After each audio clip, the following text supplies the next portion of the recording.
الحمد لله وكفى والصلاة والسلام على من لا نبي بعده وعلى آله وأصحابه الذين أوفوا عهدا الذين هم خلاصة العرب الأربع وخير الخلائق بعد الأنبياء. أما بعد فأعوذ بالله من الشيطان الرجيم. بسم الله الرحمن الرحيم. سنريهم آياتنا في الآفاق وفي أنفسهم حتى يتبين لهم أنه الحق. أولم يكف بربك أنه على كل شيء شهيد. ألا إنهم في مرية من لقاء ربهم ألا إنه على كل شيء محيط. قال النبي صلى الله عليه وسلم من مات فقد قامت قيامته. صدق الله العظيم وصدق رسوله النبي الأمي الكريم ونحن على ذلك لمن الشاهدين والشاكرين والحمد لله رب العالمين. 25ویں پارے کی دو آیت کریمہ اور جناب نبی پاک صلی اللہ علیہ وسلم کے فرمان تلاوت کیا ہے، جس کا مفہوم یہ ہے اللہ رب العزت فرما رہے ہیں سنریہم آیاتنا فی الآفاق وفی انفسہم. ہم دکھاتے ہیں لوگوں کو، دکھائیں گے لوگوں کو اپنی نشانیاں پورے جہان میں بھی وفی انفسہم، اور لوگوں کے اپنے جانوں میں بھی ہم اپنی نشانیاں دکھائیں گے اپنے آپ میں. حتی یتبین لہم انہ الحق، یہاں تک کہ لوگوں کے سامنے یہ واضح ہو جائے گی بات کہ یہ شریعت، یہ قرآن، یہ پیغمبر برحق ہے. اولم یکفی بربک انہ علی کل شیء شہید، کیا اس طرح کی باتوں پر آپ کا رب ہی گواہ کافی نہیں ہے؟ الا انہم فی مریۃ من لقاء ربہم، سنو یہ کافر لوگ آخرت میں اپنے رب کی ملاقات کے بارے میں شک میں ہیں، اور اللہ تعالی ہر چیز کو احاطے میں لیے ہوئے ہیں. جناب نبی پاک صلی اللہ علیہ وسلم کا جو فرمان تلاوت کیا ہے، آپ کا فرمان ہے کہ جو شخص فوت ہو گیا اس کی قیامت تو واقع ہو گئی ہے. ایک تو بڑی قیامت ہے، سورج چاند ستارے زمین آسمان سب ختم ہو جائے گی، لیکن جو شخص فوت ہو گیا اس کی تو قیامت واقع ہو گئی ہے.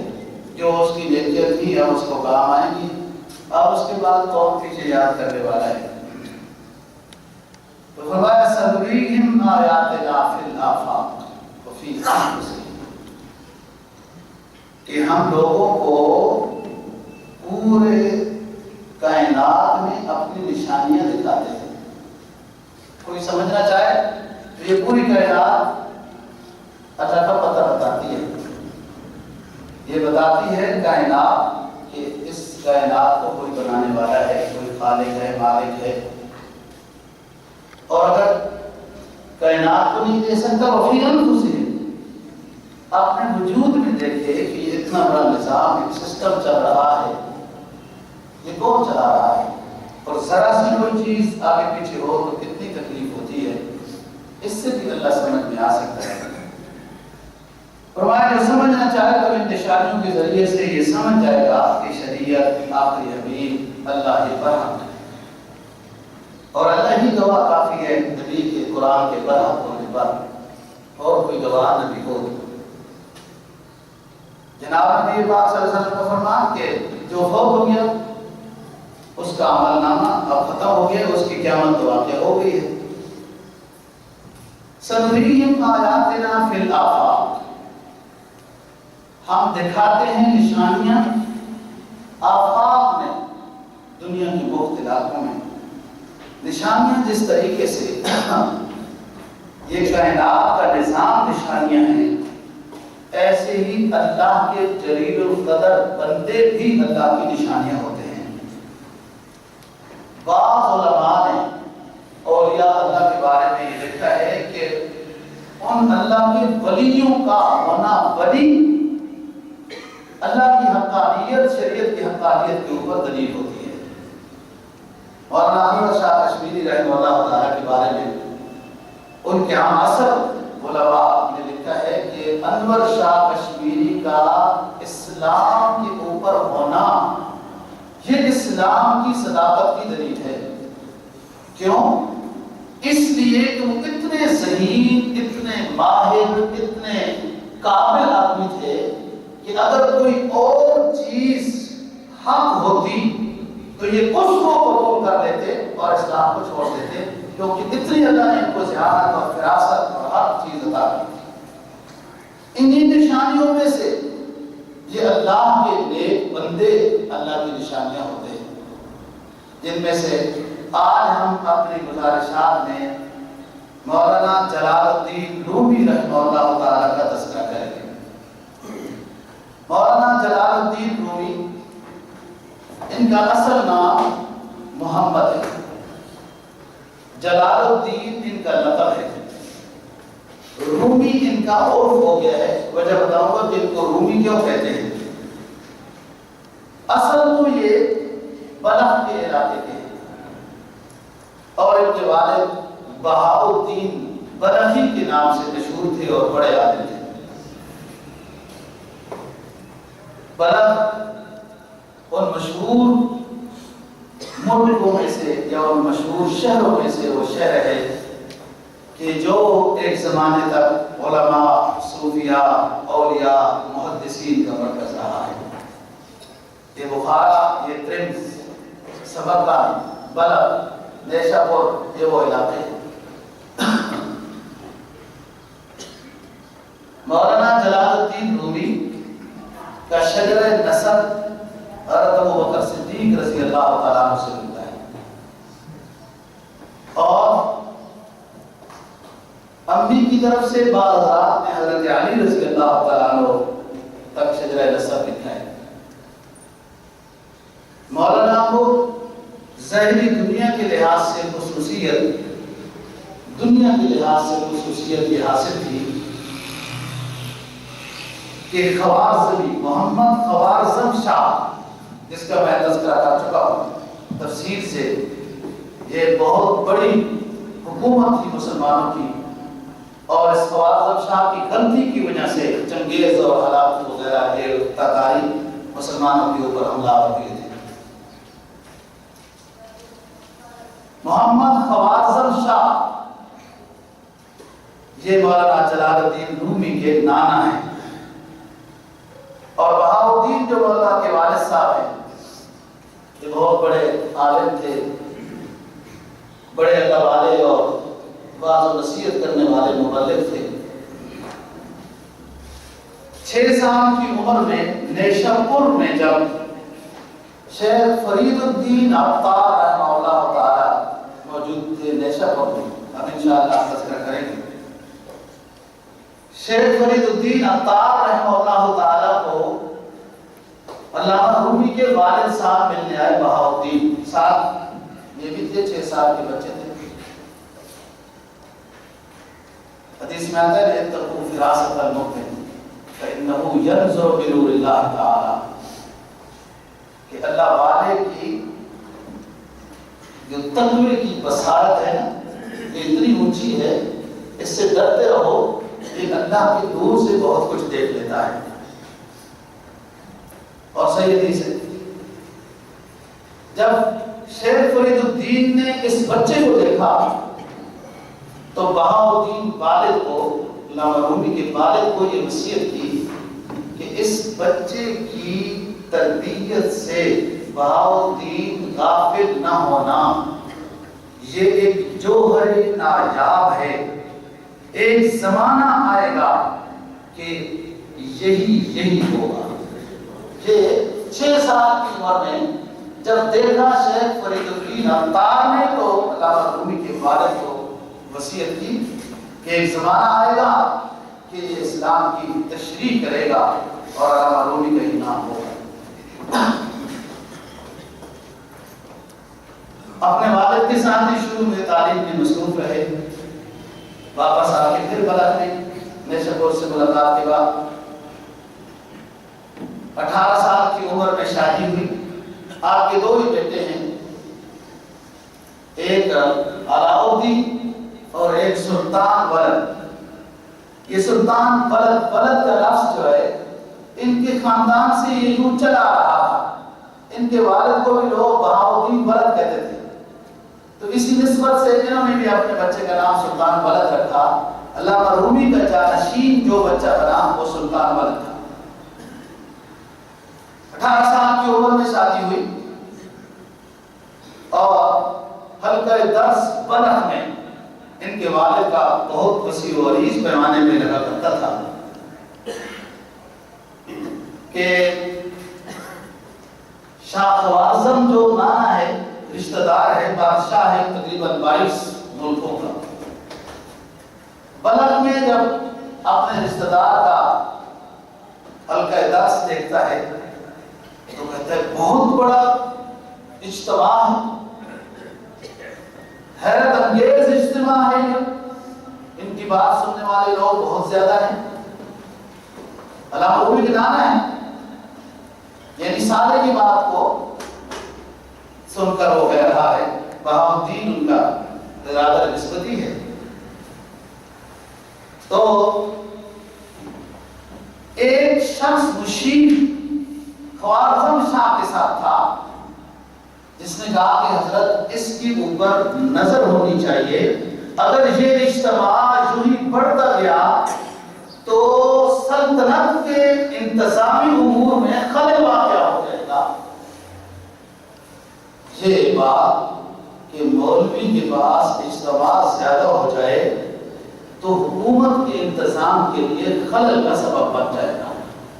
کہ پتہ نہیں اسی نسبت سے چلا آ رہا ہے نظام. ساری دنیا صبح سے لے کر شام تک سب کچھ بیان کرتی رہتی ہے, وجود بھی بیان کرتی رہتی ہے, کچھ خوبیاں کامیابی, کوئی ڈر نہیں ہوتا حکومتوں کو ان سے, اور معلوم نہیں ہے علماء سے کیا ڈر ہوتا ہے. ہم تو اتنی صاف ستھری اتنے نیک لوگوں کی پیاری پیاری سیرت بیان کرتے ہیں تاکہ اللہ پاک ہمیں بھی ان لوگوں کی زندگیوں کی نیکیوں میں سے کچھ حصہ عطا کر دے, ہمیں بھی اللہ نیک بنا دے.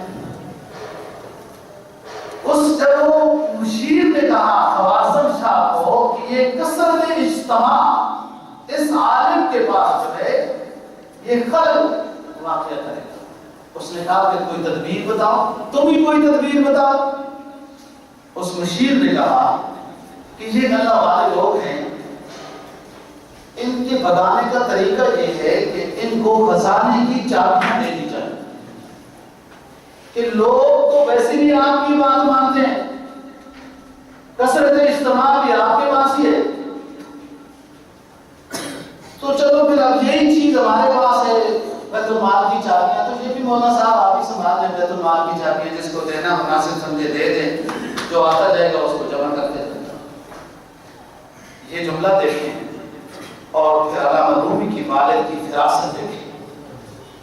جب خادم گیا بہاؤالدین, مولانا بہاؤالدین کو چابیاں دی کہ خوارزم شاہ نے اپنے بیت المال کی چابیاں آپ کے حوالے کر دی ہیں, تو مولانا نے جواب دیا کہ اس سے یہ کہہ دو کہ ہم درویش اور یہ نشین لوگ ہیں, ہمیں چابیوں سے کوئی سروکار نہیں ہے, یہ دنیا کے زہری خزانوں کی چابیوں سے ہمیں کوئی سروکار نہیں ہے, اللہ نے ہمیں اپنے علم کے خزانے کی چابیاں عطا کی ہیں, وہی کافی ہے. اور بادشاہ کو میرا یہ پیغام دے دو کہ میں عنقریب بلخ چھوڑ کر چلا جاؤں گا.